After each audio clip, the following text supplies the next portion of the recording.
During the years I've spent as an economics journalist, I've met many interesting business leaders.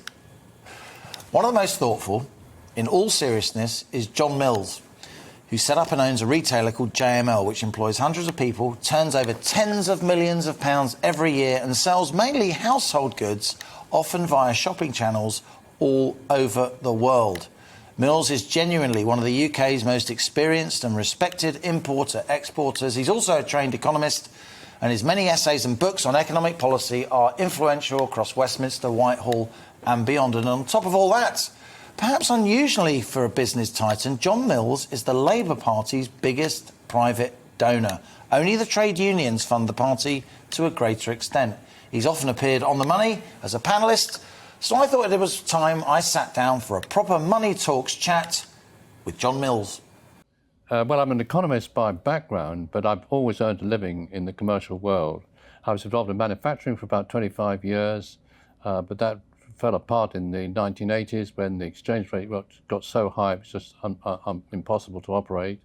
And ever since then, I've been involved in buying and selling all over the world, but with goods made in the Far East. And the fact that you can get things done so much more cheaply in the Far East compared to what it costs to get goods manufactured in the West has done a lot to colour my views about what ought to be done about economic policy. So the two have linked together really quite importantly. And what kind of a business is JML? What does it do and at what Essentially scale? what it sells is high-volume consumer products, all of which require some sort of point-of-sale explanation, which is a kind of unique factor. And we sell in stores, we sell direct to the final consumer, we sell internationally. It's all driven by audio-visual films. And it's a kind of niche business which this sort of kind of business operates all over the world, but we're really the leaders in the UK. So you sell basically by shopping channels around the world, right? Is that fair to say? Yes, we do sell in a lot of shopping channels. I think at last count it's about 70 different countries. Of course, once you've got a film that really works and sells the product, then everybody wants it. And what sort of products do you sell, John? Household products, electrical, DIY products, health and beauty, the sort of stuff that you see in big stores all over the place. But they're all products that require some sort of explanation at the point of sale, so that's the unique factor about them. And can you give us an idea of the extent of your turnover, the number of people you employ, the ownership of the company? I still own about 80% of the company. We've got about 240 employees. The turnover is it's around about 70-odd million at the moment. It came down a little bit because we used to have a lot of foreign subsidiaries which we got rid of, so the turnover came down a little bit.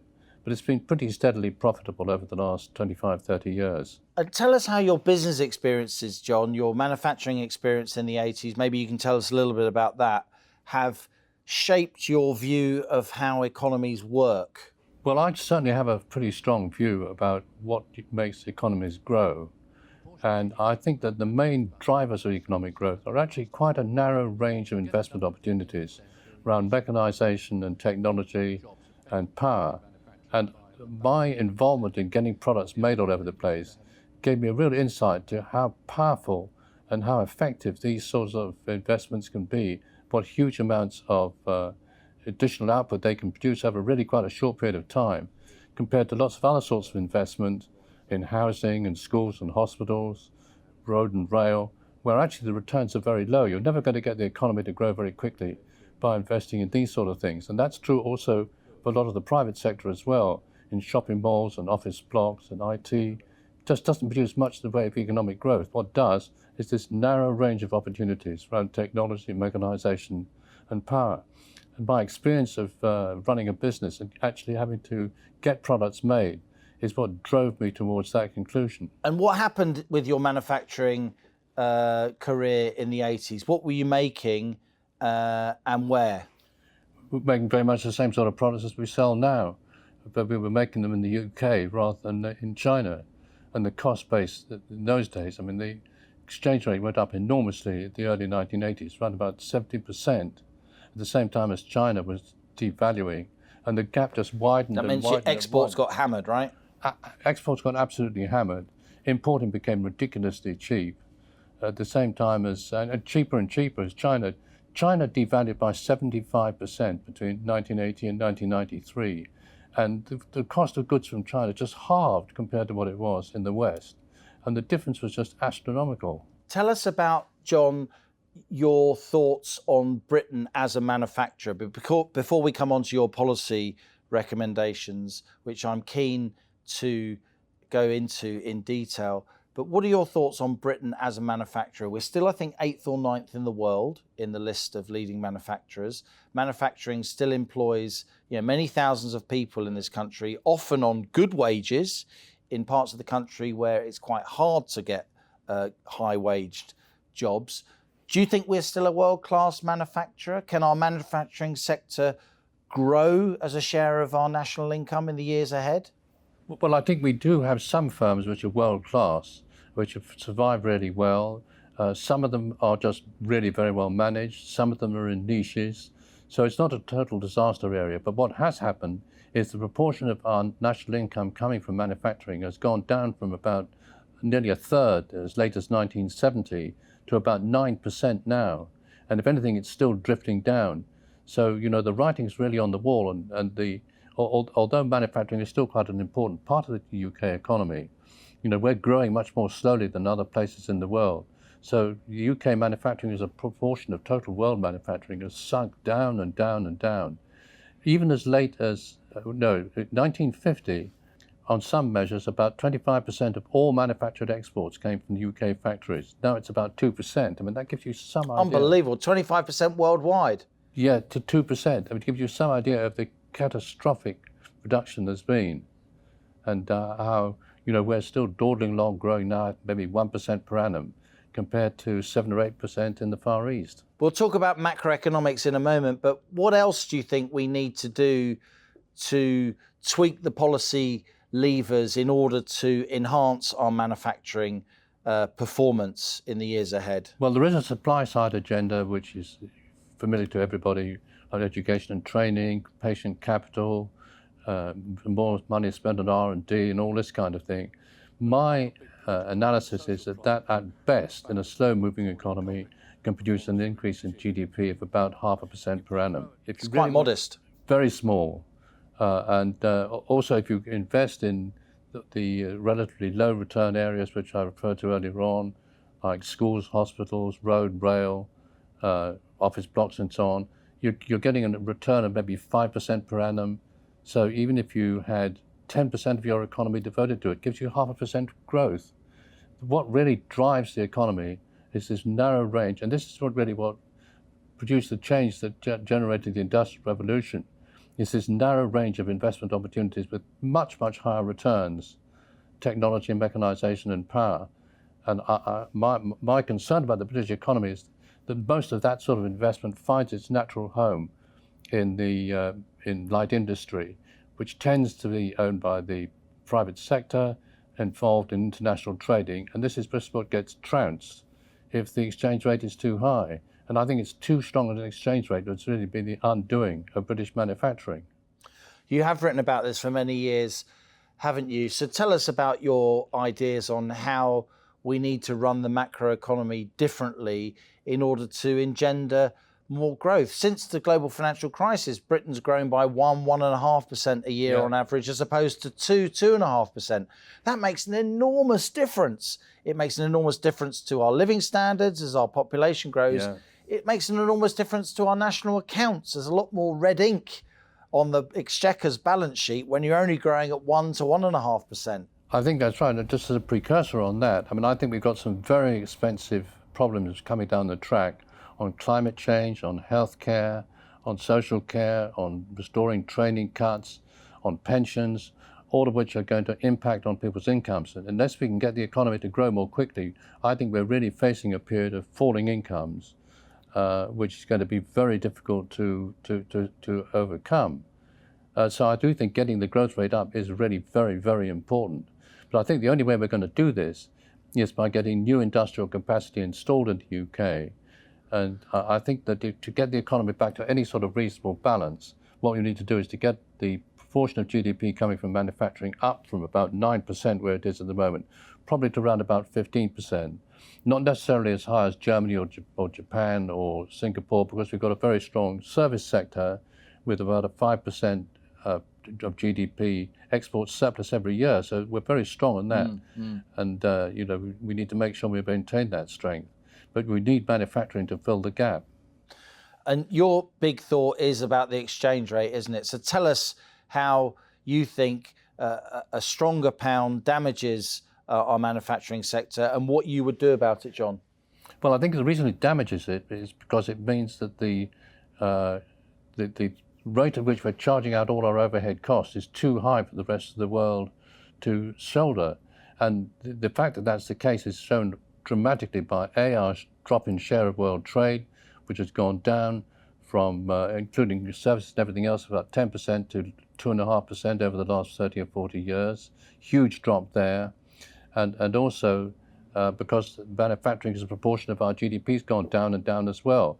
And it's manufacturing which tends to produce the increases in productivity which drive living standards. So if you have very little in the way of manufacturing capacity, you finish up with a very low growth rate. And I think we're facing a period, if we're not very careful, where our growth rate, once we recover from COVID, is going to be 1% or something per annum. And with all these additional costs coming down the track, we're going to be in really bad shape. In recent years, the pound has bobbed around between roughly $1.20, $1.30, $1.40, somewhere around there. Where do you think the pound should be, and how would you get it there? Well, I think that for manufacturing, if you're going to have a manufacturing revival, you've got to get the pound way down to roughly parity with the dollar. The problem we've got in the British economy is that the service sector, which is not terribly price sensitive, and where we've got all sorts of natural advantages in our language, our geography, our universities, and our trained labour force, that can exist quite happily at $1.50 or something to the pound. Manufacturing can't. And we've got this difference between the two sides of the economy which require different treatments. Now, the reason why I think we should give priority to manufacturing is because services are difficult to sell in sufficient quantity throughout the world. Manufacturing is much easier. If we're going to get the economy rebalanced, the way to fill the gap is not to try and do it on sales of services, but to do it on manufactured goods. So what active steps would you take to lower the value of the pound? Pretend I'm Rishi Sunak and you've got an audience with me and you want to convey the world according to John Mills. And let's say that the Chancellor accepts your view that the pound does need to be a bit weaker. How do we go about it? Well, there's a number of things you can do. First of all, if you have a balance of payments deficit, which we have year after year after year, this has to be matched by a capital surplus. And the capital surplus tends to come from selling off British assets, companies in particular. We've just had Morrison's being sold for whatever it is. All that kind of thing just pushes up the exchange rate. So you could put some sort of public interest test at the very least. So you'd be much more stringent about allowing the sales of British firms to overseas investors. Yes. You could have a withholding tax, which made holding British assets less attractive. You could have a wealth fund, like Norway did. A sovereign wealth fund, yeah. A sovereign wealth fund that China did. One of the ways in which China got the growth, the exchange rate down, was to have a huge wealth fund. It's the biggest in the world, well over $2 trillion worth. And we could do that. You could get the Bank of England instructed to keep the exchange rate down rather than keep it up. There's a whole range of different things you could do. And, the fact is that lots of other countries in the world do this all the time. And Japan, for example, between about 2011 and 2013, they got the exchange rate down by about a third by doing exactly the sort of things I've been talking about. So it's not impossible. What you need is a complete change of attitude by the authorities as to what the target for the exchange rate should be. At the moment, we don't have a target. How much of Germany's economic prowess when it comes to manufacturing do you think is explained by the fact that Germany's in the euro and thus its exchange rate is much, much lower than it would be if Germany was still operating standalone with just the Deutschmark? Well, I think that's exactly what the situation is. And as a result of the enormously competitive export that Germany's got, all the southern states in Europe can't compete. Because the exchange rate is too high for them. Far too high for them. But it's wonderfully low for Germany, so its exports are very, very competitive. But the trouble with Germany is that the result of all this is that the German export markets go to pieces. And as a result of this, although the Germans have got a huge export surplus, 9-10% of GDP, isn't it? Ridiculously high. Actually, it's not growing very fast because Spain and Italy and Greece are all in very bad shape. Germany's natural home market is just not growing. What would you say, John, if I argued back to you, if you bring down the exchange rate, imports become more expensive. We import a lot in this country at a time when inflation's coming down the track. That would be damaging. If you have a devaluation, import prices are bound to go up. But all sorts of other things act the other way. Interest rates tend to be lower after devaluation. Taxation tends to be lower. You tend to get longer production runs. And if you look at the figures, I was always taught when I was at university about economics that devaluation always produced inflation. I was amazed when I looked at the figures and found this didn't actually happen. And every devaluation is different, but very frequently you get less, or at least sometimes you get less inflation rather than more. For example, when we came out of the exchange rate mechanism in 1992, inflation went down from about 5% to 1%, exactly the opposite to what everybody said was going to happen. So you need to look at the figures. And you do, I know from reading your books and pamphlets over the years. And one really common theme from your economic writing, John, isn't only that you feel sterling is too high, it's that you feel investment in the UK is too low and has been systemically too low for a long time. So what would Chancellor John Mills do in order to provoke more investment in the British economy? You say you're not so keen on investment from overseas, given the exchange rate implications. So how would you get more domestic capital invested into productive assets in order to generate growth? Well, I think it's all a question of incentives, how you make money, what opportunities you've got. And I think that what you need to do is to create conditions where you've got an export-led boom, where exports are really easy and profitable to sell abroad, and to use that to drive the economy. And I think that if you provide people in the UK with investment opportunities which are profitable, they'll take them. The problem at the moment is with the exchange rate being where it is, it just isn't profitable to invest in huge swathes of the most productive forms of investment. And as a result, it just doesn't happen. And because we've got a low amount of growth, we've then short of resources for the other sorts of investment which we need for social reasons. So I think what we need to do, just to give you some numbers, is to get the proportion of our national income which we invest, which is around about 16 or 17% at the moment, up to somewhere around about 25%, which is the world average. And about half of that, I think, needs to go into social investment with a low rate of return. Half needs to go into the investment with a really high rate of return. And then on average, you can get the growth rate in the economy up by about 2% per annum from where it is at the moment. And that would make a massive difference. If we, over a 10-year period, have a growth rate of 2% per annum, or plus what we've got at the moment, say 3%, you're 30% better off in 10 years' time. Whereas if you just maunder along the way we are at the moment, we're probably not going to be any better off at all. Now, you're a proud member of the Labour Party. You've been involved with the party for many years. You've donated money over the years. And yet you were, unlike a lot of people in the Labour Party, you were a staunch supporter of Brexit.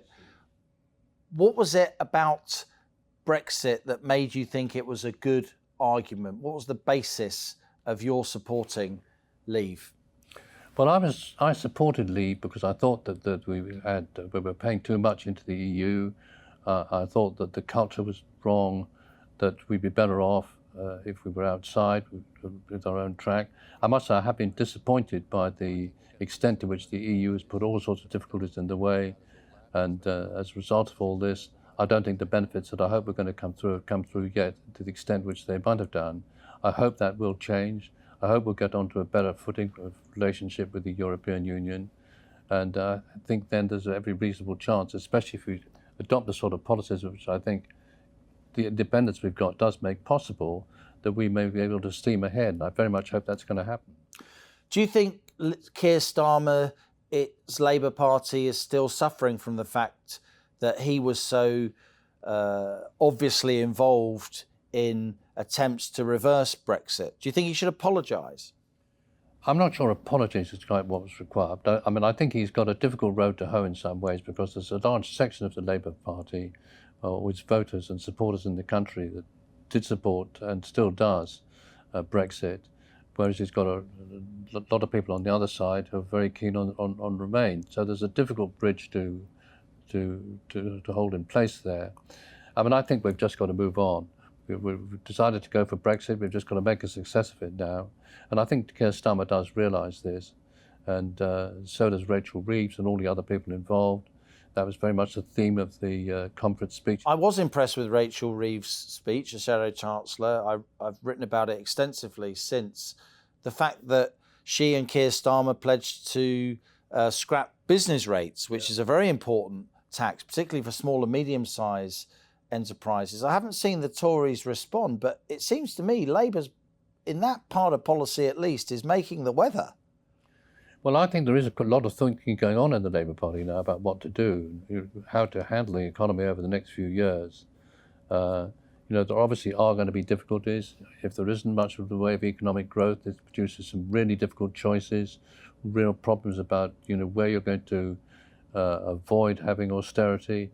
I think it's a very daunting task that's got to be, but I mean, it's a lower exchange rate as a way of solving the problems, an easy sell. No, it isn't.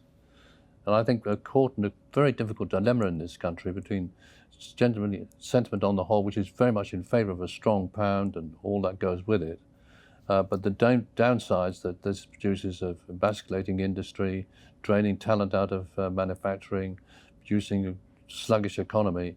And, we've got some very difficult choices to make. We still see the exchange rate as a kind of virility symbol, don't we? It's kind of a macho thing. We need a strong pound. Whereas, of course, anybody with an ounce of economics training knows it's very much a double-edged sword. It is. A strong exchange rate. It can really hamstring a country, can't it? It has. And I think one of the problems about this country is that we haven't got anything like the German business federations which fight for a competitive currency. And the same thing applies in many other countries where there's a real force for trying to get the exchange rate down to a more competitive level. In this country, there's almost uniformity in favour of a strong pound. And even really discussing the exchange rate at all is just sort of kind of beyond the pale, off the agenda. It's not something that really it's discussed very much at all. Whereas I think if actually people face the facts and looked at all the statistics in the way that I've certainly done over the years, you come to a very different conclusion. Well, it's certainly part of the on-the-money agenda, John, to discuss these things, and it's great that you're discussing them with me now. I want to ask you finally about COP26. I know you've thought a lot about these issues of decarbonisation, and you also think a lot and write a lot about the crucial role that energy plays in the economy, and particularly expensive energy. And a lot of our manufacturers, steel makers and so on, have dealt with expensive energy for many, many years now, way before the current energy crunch, which of course has seen prices spiral. To what extent do you think the political and media class actually understand the costs of decarbonisation and the extent to which they fall on businesses and also on ordinary households? Well, I think there's a great illusion that the sort of greening of the economy and climate change is going to be a big business opportunity and everybody's going to make lots of money out of it. I mean, I'm sure there will be some people who make money out of it, but I think generally speaking, it's just going to be a heavy cost. How heavy? My guess is probably somewhere around about 3% of GDP every year for 10 or 15 years. Very, very expensive.